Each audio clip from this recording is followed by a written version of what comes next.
Rick and Morty Season 8 Episode 2 just dropped. Episode 2 kicks off with what looks like just another Morty mess-up, but quickly turns into a reality-bending crisis. After Morty tampers with a device meant to calibrate quantum ethics, we see reality split across multiple simulated dimensions. Mortying this experiment run on purpose. Is this part of a larger plan? We'll get there. First, during the scene at timestamp 617, there's a screen flash with alien glyphs. When decoded, it reads, "Time is a flat circle," a clear nod to True Detective Season 1.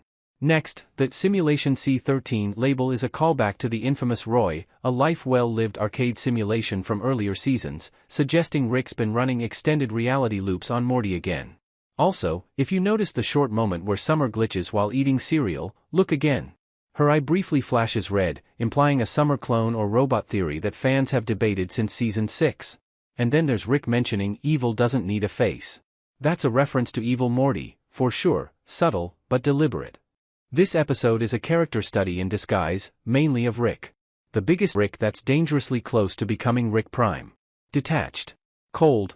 Utilitarian. Or is this just a copy of a copy, molded to be compliant?